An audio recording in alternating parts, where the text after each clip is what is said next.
This is Lauren, a cheater, a liar, and a fraud. Here are your papers. The game is over. The flight delay notification came through just as I was ordering my third overpriced airport coffee. Weather conditions, they said. Right. More like the pilot probably took one look at the storm clouds and decided he'd rather live to fly another day. Can't say I blamed him, but it meant my weekend at the sports medicine conference in Boston was officially over before it began. I'm Eric Mason, by the way. 38 years old, physical therapist, husband to Lauren, and apparently the kind of guy who talks to himself in airport terminals. The kind of guy who gets excited about new rehabilitation techniques and thinks a wild Friday night involves watching Netflix with a beer that costs less than $10. The drive back to our little corner of Maine took 3 hours through rain that seemed personally offended by my windshield wipers. Our house sat on Maple Street, one of those recently renovated craftsman homes that Lauren insisted we buy because it projected the right image. White picket fence, manicured lawn, the whole suburban dream package. Sometimes I wondered if we bought the house or if the house bought us. I pulled into the driveway at 8:30 p.m., noting that Lauren's BMW was there along with 2 other cars I recognized. Greg Turner's black Mustang and his wife Shelley's white Range Rover. Great. Lauren was having one of her dinner parties without mentioning it to me. She'd been doing that more often lately, claiming I was too tired or wouldn't enjoy the conversation anyway. Maybe she was right. Greg Turner had been my best friend since high school, but lately, every conversation with him felt like a competition I didn't know I was entered in. He'd gotten into real estate after college and never missed a chance to mention his latest commission or his new gym membership at that fancy place downtown. Shelley was worse, always posting everything on social media, always talking about lifestyle choices and personal growth. I grabbed my overnight bag and headed for the front door, keys jingling. The porch light was off, which was weird. Lauren always left it on. Through the living room window, I could see the flicker of candles and hear music, something smooth and jazzy that definitely wasn't Lauren's usual playlist. The front door was unlocked. Also weird, Lauren was paranoid about home security, always double-checking locks and setting the alarm. I stepped inside, and the first thing that hit me was the smell. Vanilla candles, wine, and something else. Something that made my stomach clench. "Lauren?" I called out, dropping my bag by the door. No answer. Just that music and the sound of muffled laughter from the living room. I walked down the hallway, my footsteps silent on the hardwood floor Lauren had insisted we install last year. "Authentic reclaimed barnwood," she'd said. "It tells a story." Right now, I was pretty sure it was about to tell a story I didn't want to hear. The living room was lit by a dozen candles scattered across our coffee table, end tables, even the mantel. Our good wine glasses, the ones we'd gotten as a wedding gift, sat half empty on the table next to what looked like a very expensive bottle of champagne. And there, on our sectional sofa, the one we'd spent 3 weekends picking out, was my wife, with Greg and Shelley, all of them significantly less dressed than when I'd left for Boston yesterday morning. For a moment, nobody moved. Lauren was wearing my favorite flannel shirt, the blue one I'd been looking for all week, and nothing else. Greg was shirtless, his gym-sculpted chest gleaming with sweat. Shelley, blonde hair perfectly tousled, was adjusting what appeared to be a phone propped up on our bookshelf, its camera light blinking red. "Eric," Lauren's voice was breathless, but not from surprise, from annoyance. "You're supposed to be in Boston." "Flight got canceled," I said, my voice surprisingly steady. Inside, something was breaking apart, but my physical therapist training kicked in. Stay calm. Assess the situation. Don't make sudden movements. "Weather." Greg scrambled for his shirt, his face flushed. "Dude, this isn't what it looks like," I finished. "Because it looks like you're screwing my wife on my couch while your wife films it, but hey, maybe I'm just tired from traveling." Shelley finally spoke up, not even bothering to cover herself. "We're all adults here, Eric. This is about exploring boundaries, expanding our horizons. You should try it sometime." I looked at the 3 of them, my wife, my best friend, his wife, and felt something cold settle in my chest. Not anger, not yet. Something worse. Calculation. "You know what?" I said, walking over to where their phones were scattered on the coffee table. "You're absolutely right. We are all adults." I picked up each phone, noting that none of them were locked. Security-conscious Lauren, always worried about privacy, had apparently gotten careless. Or maybe she just didn't care anymore. "So, are we doing charades? Or is this the start of the world's worst porno?" I asked, setting their phones in a neat line on the mantel, just out of easy reach. Greg, half-dressed and looking ridiculous, tried to laugh it off. Come on, man. Don't be like that. This could be good for all of us. You and Lauren have been having problems. Have we? I turned to Lauren. Because I thought we were just busy. Turns out you've been plenty busy.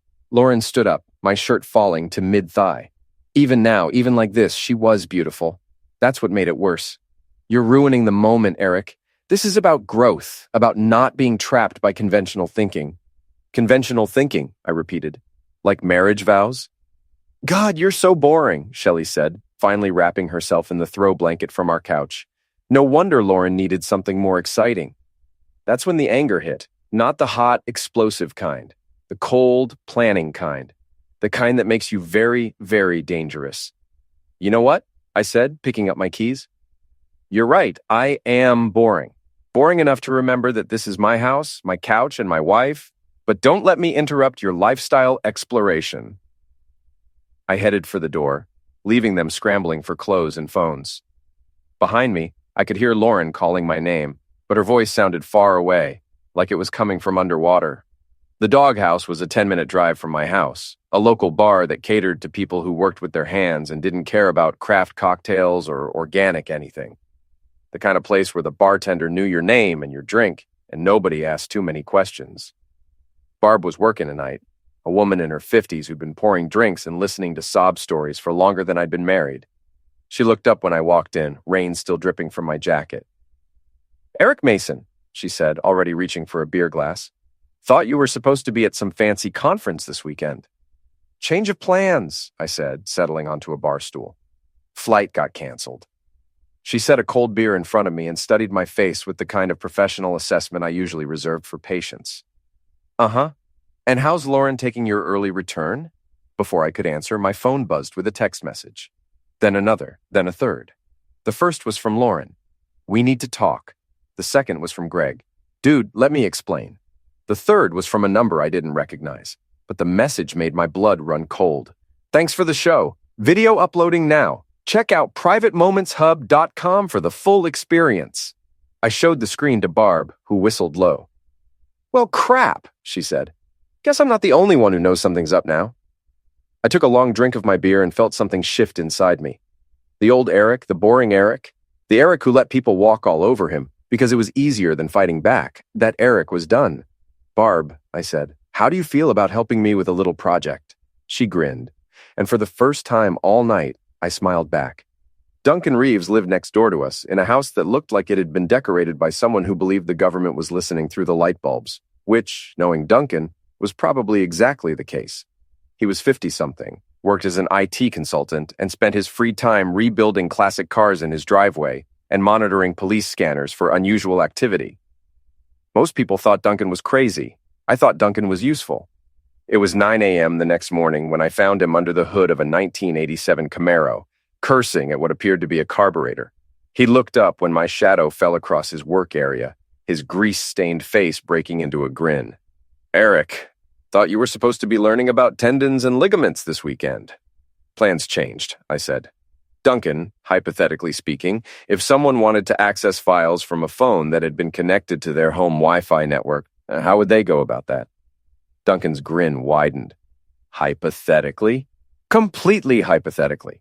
He wiped his hands on a rag and gestured toward his garage, which looked like a combination electronics lab and conspiracy theory museum.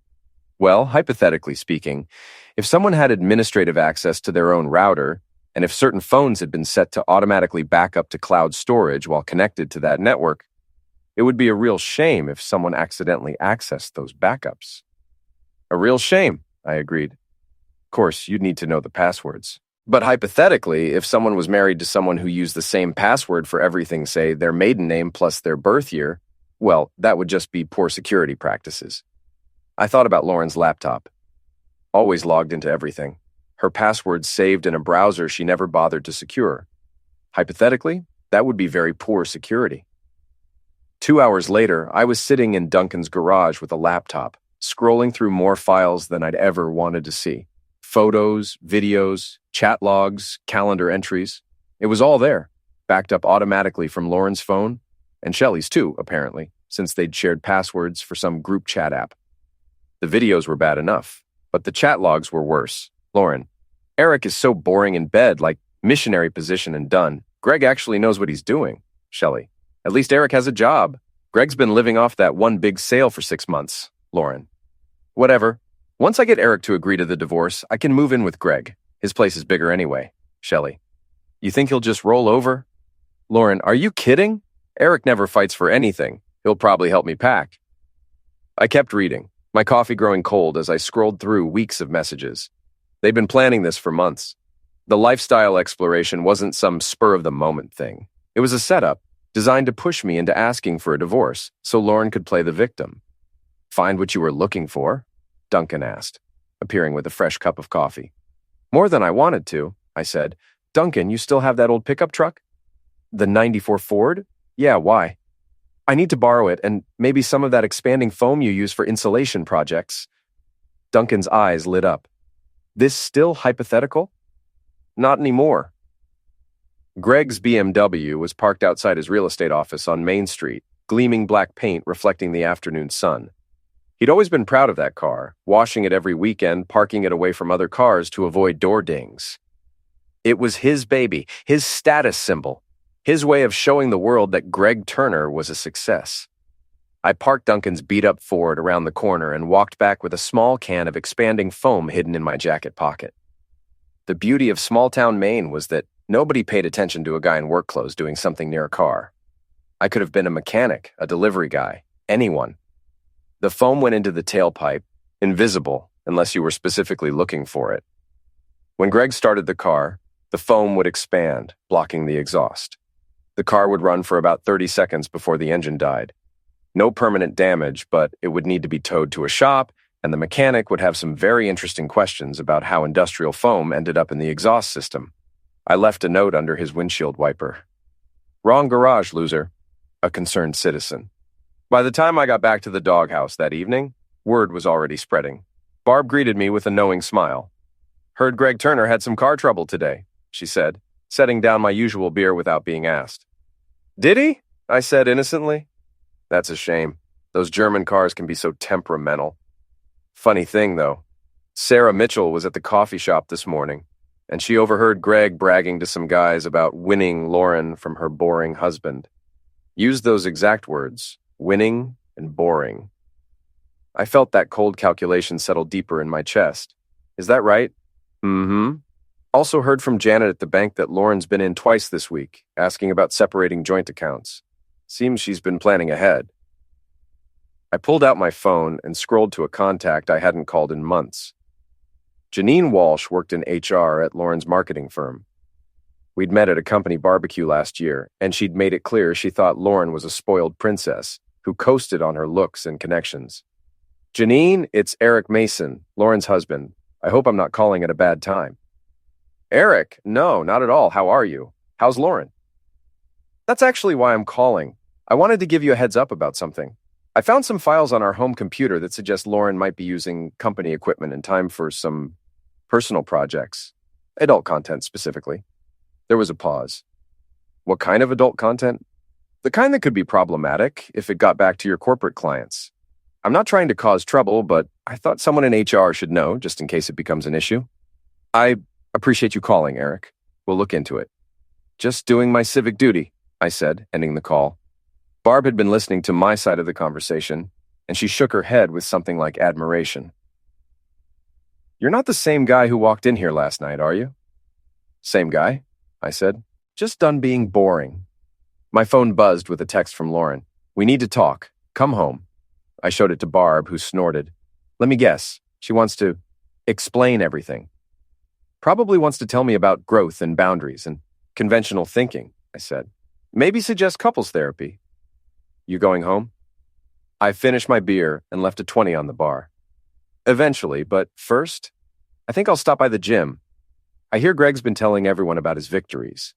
Might be time to congratulate him personally. The fitness club was busy for a Saturday evening, full of people working off their weekend guilt or getting ready for a night out. I spotted Greg immediately. He was hard to miss, standing by the weight rack and holding court with a couple of younger guys who hung on his every word about real estate and women and success. The thing about married women, Greg was saying as I approached, is they're already trained. They know how to take care of a man, if you know what I mean. And when they're bored with their husbands, well, that's when things get interesting. Greg! I called out, loud enough for half the gym to hear. There you are, buddy! He turned, his face going pale when he saw me. Eric, hey man, I was just telling everyone about your conquest, I said, still speaking loudly enough to draw attention. That's great. Hey, you left something at my house last night. Your boxers. They were under my coffee table. Lauren says hi, by the way. The gym went quiet. Greg's face turned red, then white, then red again. Dude, you don't understand. Oh, I understand perfectly, I said, pulling out my phone. In fact, I understand so well that I thought I'd share some of that understanding with everyone. I didn't actually have anything on my phone that I was planning to show, but Greg didn't know that. He lunged forward, trying to grab the phone, but his feet got tangled in a weight plate someone had left on the floor. He went down hard, crashing into a rack of dumbbells that scattered across the floor with a sound like thunder. The entire gym burst into laughter. Coach Donnelly, who managed the place and had coached both Greg and me in high school, came jogging over. Everything all right here, boys? Just helping Greg with his coordination, I said, offering him a hand up that he angrily refused.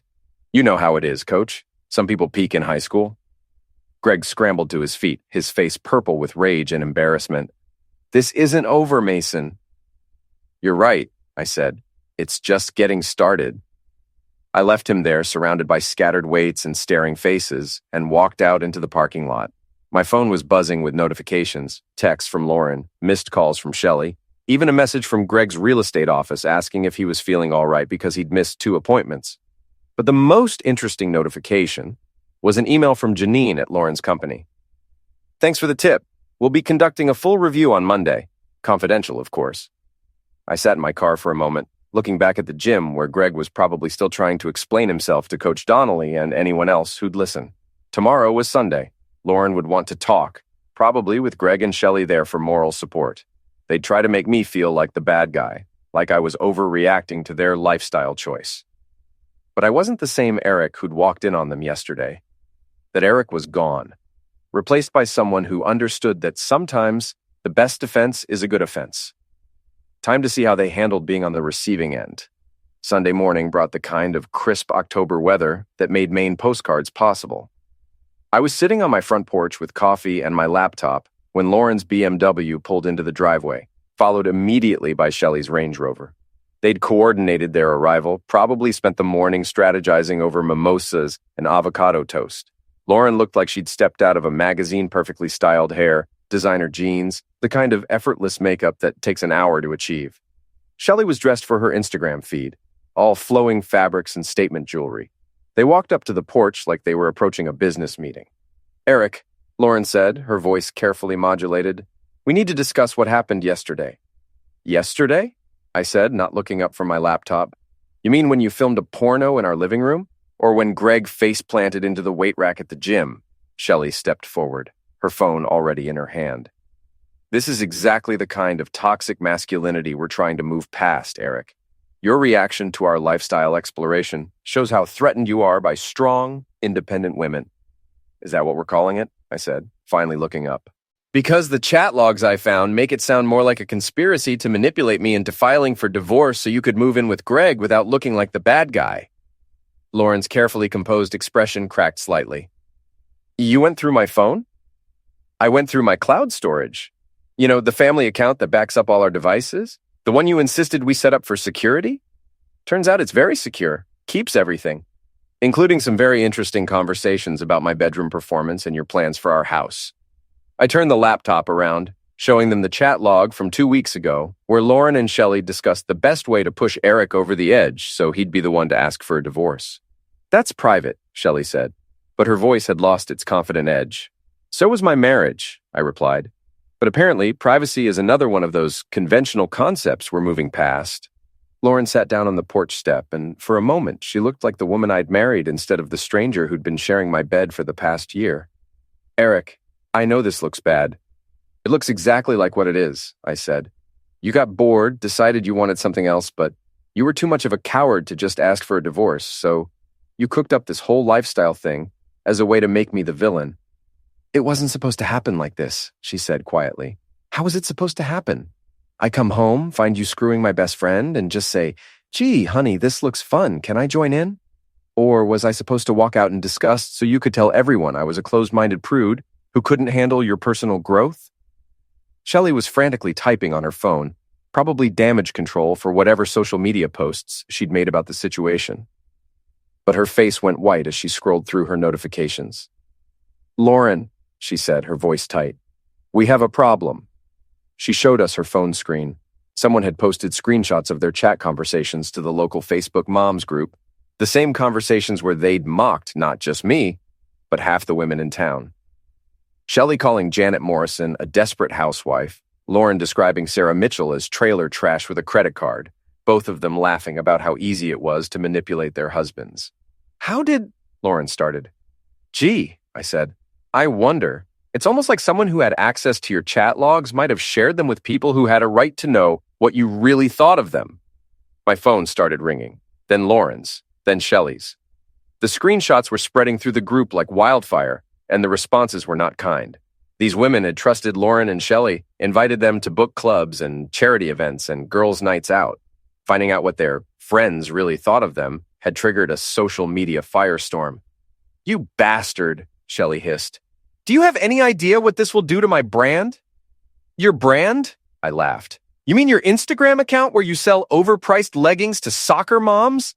Yeah, I imagine this might hurt your credibility as a lifestyle guru." Lauren's phone buzzed with a call from her office. She looked at the screen, then at me, her face pale. "It's Janine from HR." "Better answer it," I said. "Sounds important." She walked to the other side of the porch to take the call, but I could hear her side of the conversation. A lot of "I can explain," and "this is a misunderstanding," and personal time versus company time. When she hung up, her hands were shaking. "They want to see me first thing Monday morning," she said. Someone sent them screenshots of the videos, along with metadata showing they were filmed during work hours using company equipment. "Company equipment?" I asked. "My work laptop," she said quietly. "I used it to upload the files to the cloud." Shelley was having her own crisis, scrolling through comment after comment from women who were blocking her, unfriending her, and promising to warn others about her toxic fake friendship. Her carefully cultivated social media presence was imploding in real time. "This is harassment," she said, looking up from her phone. "We could sue you for this." "For what?" "Sharing publicly available information. Those chat logs were on a group server. The videos were uploaded to a public website. I didn't hack anything or steal anything. I just made sure the right people saw what you were already sharing with strangers." Greg's Mustang pulled up then, and he climbed out looking like he'd slept in his clothes. His car troubles from yesterday had apparently extended into the evening, and he'd had to get a ride to retrieve his BMW from the shop. The mechanic had found the foam, of course, but couldn't prove how it got there. "What's going on?" he asked, taking in the scene on my porch. "Shelley's been getting crazy messages all morning." "Just a little social media drama," I said. "Turns out people don't like finding out their friends have been mocking them behind their backs." Greg looked at his wife's phone, then at Lauren's stricken face, then at me. "You did this." "I shared some information that I thought people should have," I said. "Kind of like how you shared information about winning my wife with half the guys at the gym yesterday." "That was different." "Was it? Because from where I'm sitting, it looks like you all thought it was hilarious to humiliate me behind my back. Now you're upset because the shoe's on the other foot." Lauren ended another phone call and looked at the three of us. "That was my mother. Someone sent her the Facebook screenshots. She wants to know if I've lost my mind and whether she should call a lawyer." "Probably not the worst idea," I said. "You're going to need one." The next few hours were a masterclass in how quickly a social media scandal could destroy carefully constructed lives. Lauren's work called twice more, asking for clarification about company policy violations.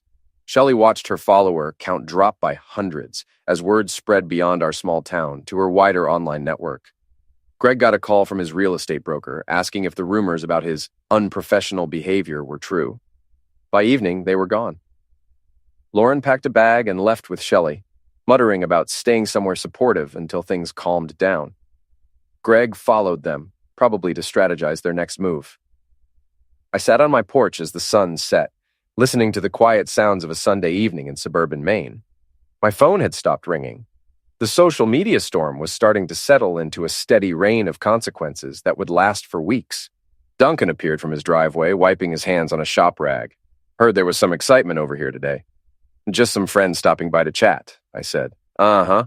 Also heard Lauren's having some trouble at work, and that Shelley Turner's been blocked from every social group in town. People talk, I said. Duncan grinned.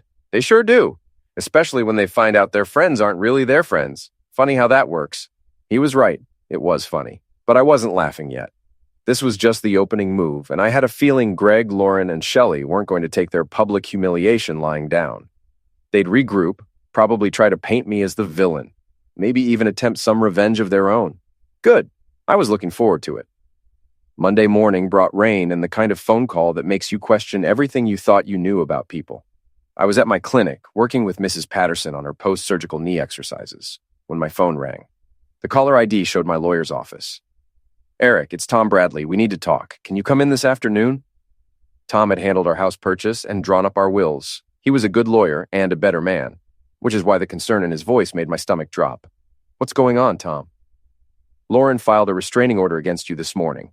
Claims you've been stalking her, harassing her online, and making threats. I've got the paperwork here, and some of it's creative. I finished Mrs. Patterson's session and drove straight to Tom's office, a converted Victorian house on Elm Street that smelled like old books and furniture polish. Tom was waiting with a manila folder thick enough to choke a horse. She's claiming you hacked her phone, posted private information online, and have been following her around town, he said, spreading the papers across his desk. There's also an allegation that you sabotaged Greg Turner's car and created a hostile environment at the fitness club. I read through Lauren's statement, marveling at her ability to twist facts into fiction. According to her version of events, I was a controlling, emotionally harmful husband who'd snapped when she tried to explore personal growth through alternative lifestyle choices. The good news, Tom said, is that most of this is BS and I can prove it. The bad news is that she's got Greg and Shelley backing up her story, and they're claiming you've been harassing all of them. What kind of harassment? Anonymous phone calls, following them around town, vandalizing property. They've got a whole narrative worked out where you're the unstable ex-husband who can't handle rejection. I leaned back in Tom's leather chair and felt that familiar cold calculation settling in. Tom, remember when you told me to keep records of everything during the divorce proceedings that Lauren was obviously planning? Yeah, I took your advice. I pulled out my phone and showed him the GPS tracking app I'd installed months ago when Lauren started working late more often. This shows everywhere I've been for the past week. Time-stamped, location verified, completely admissible in court. Tom's eyebrows went up as he scrolled through the data. You were at your clinic during 3 of the alleged phone calls. And this shows you were at the doghouse when they claim you were following Shelley around the mall. Gets better, I said, pulling out a small device Duncan had given me. Voice recorder. I've been carrying it since Saturday just in case. Turns out it was good advice. The recording from Sunday's porch confrontation was crystal clear. Lauren admitting the lifestyle thing was a setup. Shelley threatening to sue me for sharing publicly available information. Greg acknowledging that he'd been bragging about winning my wife. Tom listened to the whole thing, his expression shifting from concern to something like admiration. Eric, this is either the luckiest coincidence in legal history, or you've been planning for this. Let's call it being thorough, I said. What happens now? Now we file a countermotion showing that their restraining order request is based on perjured testimony, and then we discuss whether you want to pursue charges for filing false police reports. That evening, I was at the doghouse celebrating the dismissal of Lauren's restraining order when Duncan slid onto the bar stool next to me. He looked unusually serious, which for Duncan meant he'd discovered either a government conspiracy or something equally disturbing. We need to talk, he said, privately. We moved to a corner booth where Duncan spread out what looked like surveillance photos. I've been keeping an eye on things since this whole mess started, he said. Call it neighborhood watch. Anyway, I think your friends are planning something. The photos showed Lauren, Greg, and Shelley meeting at a coffee shop across town, heads close together over laptops and phones. More photos showed Greg at a hardware store, buying what looked like spray paint and other supplies. When were these taken? I asked. This afternoon, right after word got out that the restraining order was denied. They looked pretty pissed. Duncan's paranoia was usually entertaining, but his surveillance skills were legitimately impressive. What do you think they're planning? Nothing good. I also intercepted some interesting radio chatter on the police scanner. Someone called in a tip about suspicious activity at your house. Anonymous caller claimed they saw someone breaking into your garage. I felt the pieces clicking together. They're going to plant something. Make it look like I'm the one escalating things. That'd be my guess. Question is, what do you want to do about it? What I wanted to do was drive over to wherever they were staying and confront them directly. What I actually did was smile and order another beer. Duncan, how do you feel about a little counter-surveillance? I thought you'd never ask. We spent the next 2 hours planning. Duncan's house had a clear view of my driveway and garage. He had night vision cameras, motion sensors, and enough recording equipment to document whatever Lauren and her accomplices were planning. More importantly, he had the kind of devious mind that comes from years of assuming everyone is out to get you. The beauty of it, Duncan explained as we set up the equipment, is that they'll be so focused on whatever they're planting, they won't notice they're being filmed. And if they're trespassing on your property to frame you for something, well, that's a felony. By midnight, we were ready. Duncan's cameras covered every angle of my house and garage. Motion sensors would alert us the moment anyone approached, and I was safely visible at the doghouse until closing time, with Barb and a dozen other witnesses who could testify to my whereabouts. This feels like overkill, I said as Duncan made final adjustments to a camera hidden in my mailbox. Eric, these people tried to destroy your marriage, your reputation, and your legal standing. They filed false police reports and perjured themselves in court. You think they're going to stop now that their first plan failed? He was right. Lauren, Greg, and Shelley had shown exactly who they were, and it wasn't pretty. They'd escalated at every opportunity, gotten more vicious when their initial plans backfired. There was no reason to think they'd suddenly develop consciences now. At 2 a.m., Duncan's motion sensors went off. We watched from his living room as 3 figures crept across my lawn, keeping to the shadows. They moved like people who'd planned this, dividing up tasks with practiced efficiency. Greg went to my garage while Lauren and Shelley approached the house itself. What are they doing? I whispered, even though they couldn't possibly hear us. Duncan adjusted the camera angle, zooming in on Greg's activities. Looks like he's spray painting something on your garage door. And, yeah, he's planting something in your trash cans. The cameras captured everything in high-definition detail. Greg spray painting cheater and loser on my garage door. Lauren breaking one of our living room windows and throwing something inside. Shelley scattering what looked like pill bottles and suspicious items around my front porch. They're trying to make it look like you're misusing prescription pills and vandalizing property in some kind of breakdown, Duncan said. Probably planning to call the cops in the morning, report you as a danger to yourself and others. It was a good plan, actually. If I'd been home, if I'd discovered the vandalism and called the police myself, they would have found the planted evidence and assumed I was having some kind of psychotic break. Lauren could have used it to get her restraining order approved and maybe even have me committed for psychiatric evaluation. But instead of being home, I was here, watching them commit multiple felonies on camera. Duncan, I said, call the police. Tell them you witnessed someone breaking into my house. Now? Right now, while they're still there. The next 20 minutes were the most entertaining of my entire life. Duncan called in the break-in, giving the dispatcher a detailed description of 3 people vandalizing and burglarizing my property. The police arrived just as Lauren, Greg, and Shelley were trying to leave, catching them red-handed with spray paint, the illicit substances they'd planted, and a bag full of other evidence they'd intended to scatter around my property. From Duncan's living room, we watched them get arrested, handcuffed, and loaded into separate police cars. The officers took photos of everything. The graffiti, the planted substances, the broken window, even the surveillance cameras that had recorded the whole thing. Think they'll figure out it was a setup? Duncan asked. Eventually, I said, but by then it won't matter. My phone rang. It was Tom Bradley, who'd apparently been contacted by the police about the break-in. Eric, where are you right now? At Duncan's house. We were watching movies and lost track of time. Why? Because your wife and her friends just got arrested for vandalizing your property and planting evidence. The police want to interview you, but as a victim, not a suspect.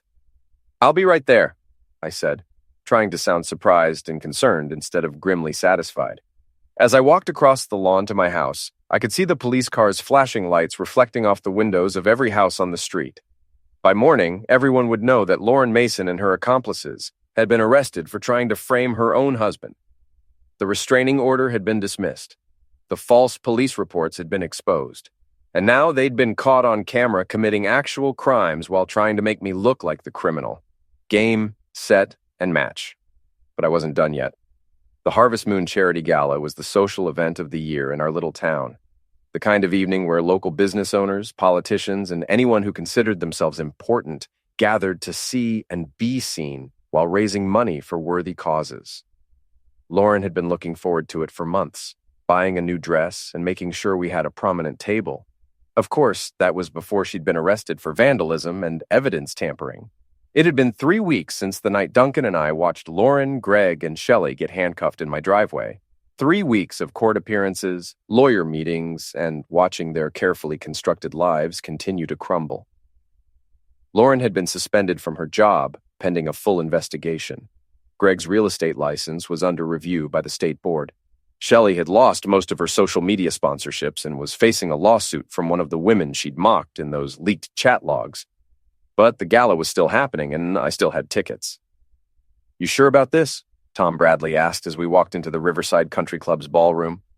"Might be better to lay low until the criminal cases are resolved." "I'm not hiding," I said, adjusting my tie. "I didn't do anything wrong." The ballroom was decorated in autumn colors, with round tables surrounding a small stage where local dignitaries would give speeches about community spirit and charitable giving. I recognized most of the faces, patients from my clinic, neighbors, people I'd known for years but rarely socialized with. What I didn't expect was the reception I got. "Eric!" Janet Morrison approached our table with a warm smile. "I'm so glad you came tonight. After everything that's happened, it takes courage to show your face in public." "Thanks, Janet. How's the physical therapy going?" "Much better, thanks to you. Listen, I wanted to apologize for believing Lauren's stories about you being controlling and difficult. Those chat logs showed us who she really was." Similar conversations happened throughout the cocktail hour. People I barely knew came up to express support, to apologize for believing rumors, to share their own stories about Lauren's manipulative behavior. It seemed that once the floodgates opened, half the town had Lauren's stories they'd been keeping to themselves. "She tried to get me fired from the PTA," Sarah Mitchell confided. "Said I was lowering the tone of the organization. This was right after I couldn't afford to contribute to her designer fundraiser idea. She told my husband I was having an affair," added Rebecca Chen. "Complete lie, but it caused problems in our marriage for months." By the time dinner was served, I realized that Lauren hadn't just manipulated me. She'd been working her poison throughout our social circle for years, creating drama and division wherever she went. The chat logs and social media scandal hadn't just exposed her affair. They'd revealed a pattern of toxic behavior that people had been enduring in silence. The evening's program began with the usual speeches about community values and supporting local charities.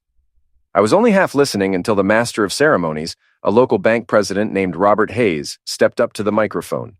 "Before we continue with tonight's program," he said, "I'd like to recognize some special guests who've made unique contributions to our community this year." I felt a chill run down my spine. Would Lauren Mason, Greg Turner, and Shelley Turner please join me on stage? The three of them appeared from the back of the room, dressed in formal wear and looking confused, but pleased. They'd apparently been invited as guests of honor, though I couldn't imagine why. Lauren was wearing the blue dress she'd bought for this event, the one that matched her eyes and made her look like a movie star. Greg and Shelley flanked her, all three of them smiling as they climbed the steps to the stage. "Ladies and gentlemen," Hayes continued, "these three individuals have provided our community with a valuable lesson about the importance of honesty, integrity, and treating our neighbors with respect." Lauren's smile faltered slightly. In the audience, people were starting to murmur and shift in their seats. Through their actions over the past month, they've shown us what happens when we let selfishness and deception guide our choices. They've demonstrated the consequences of betraying trust, manipulating friends, and putting personal gratification above community values. The murmuring grew louder.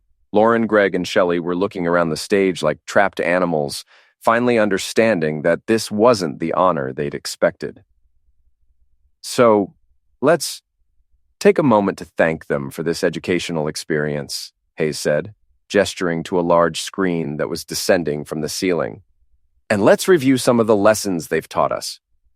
The screen lit up with a slideshow that made my jaw drop.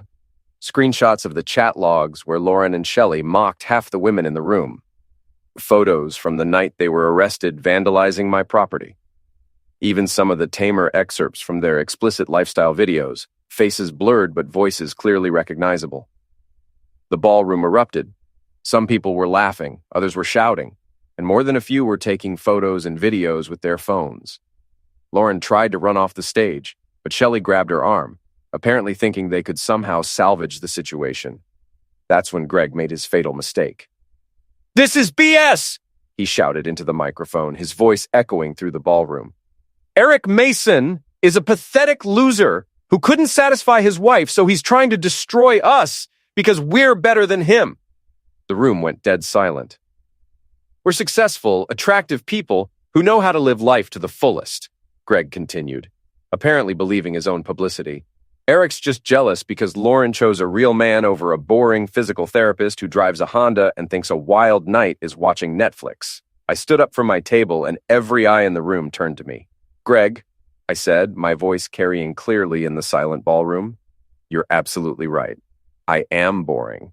I'm so boring that I've never cheated on my wife, never lied to my friends, and never gotten arrested for vandalism and evidence tampering." The audience began to applaud. "I'm so boring that I pay my bills on time, show up for work every day, and treat people with respect even when they don't deserve it." The applause grew louder. "And you're right that Lauren chose you over me. She chose a man who brags about sleeping with married women, who lies to his own wife, and who thinks spray painting graffiti on someone's garage makes him an alpha male." I walked toward the stage, the crowd parting in front of me. "So thank you, Greg, for taking her off my hands. And thank you, Lauren, for showing me exactly what our marriage was worth to you." I climbed the steps to the stage where all three of them were standing frozen like deer in headlights. "Ladies and gentlemen," I said, taking the microphone from a stunned Robert Hayes, "I'd like to present Lauren Mason, Greg Turner, and Shelley Turner with a small token of appreciation for their contributions to our community." I pulled out 3 envelopes and handed them out. Divorce papers for Lauren, since she's been planning this for months anyway. A bill for property damage for Greg, since someone needs to pay for the graffiti removal and window replacement. And for Shelley, a collection of screenshots from all the social media groups that have blocked her, just in case she's lost track. Lauren tore open her envelope with shaking hands, her face going white as she read the legal documents inside. "You'll find I'm asking for nothing except what's legally mine," I said. "The house, since I can prove you were planning to abandon it anyway. Half the savings minus the cost of your little vandalism spree. And of course, I'll be keeping the dog since Max never liked Greg anyway." That's when Shelley snapped. She lunged at me with her clutch purse, screaming something about lawsuits and harassment. I sidestepped easily. "Physical therapy keeps you in good shape." And she crashed into Greg, who stumbled backward into Lauren. All 3 of them went down in a tangle of formal wear and wounded pride. The crowd roared with laughter and applause as security guards rushed the stage. Phones were recording from every angle as Lauren, Greg, and Shelley were helped to their feet and escorted out of the ballroom, their formal wear disheveled and their dignity in tatters. "Well," Robert Hayes said, taking back the microphone, "I think we can all agree that this year's gala will be memorable." The rest of the evening was a blur of congratulations, handshakes, and people buying me drinks. By the time the event ended, I'd received job offers from 3 different clinics, invitations to more social events than I could handle, and even a few phone numbers from recently divorced women who appreciated a man who knew how to handle himself. But the best moment came when I got home and found Duncan waiting on my porch with a beer and a grin. "Heard you caused quite a stir tonight," he said. "Just a little public speaking," I replied, accepting the beer gratefully. "Also heard Lauren, Greg, and Shelley got into a screaming match in the parking lot. Something about whose fault it was that their plan backfired." "Really?" "Yep." Ended with Shelley throwing her shoes at Greg and Lauren driving off without either of them. Last I heard, Greg was trying to call an Uber, but apparently his credit card was declined. I sat down on my porch steps and looked out at the quiet street where I'd lived for 5 years with a woman who'd been planning to betray me almost from the beginning. Tomorrow, there would be more lawyers, more paperwork, more cleanup from the mess Lauren had made of our lives. But tonight, I was free. Duncan, I said, thanks for everything. The surveillance, the advice, the paranoid conspiracy theories that turned out to be absolutely right. My pleasure, he said. Besides, it's not paranoia if they really are out to get you. We sat in comfortable silence for a while, drinking our beers and listening to the sounds of a small town settling in for the night. Somewhere across town, Lauren was probably crying into a bottle of wine, realizing that her carefully planned manipulation had backfired spectacularly. Greg was probably explaining to his real estate broker why videos of him vandalizing property were trending on social media, and Shelley was probably discovering that lifestyle influencer doesn't look good on a resume when all your former followers know you're a fraud. As for me, I was exactly where I belonged, on my own porch, in my own house, finally free from people who'd never deserved my loyalty in the first place. The boring guy had won after all,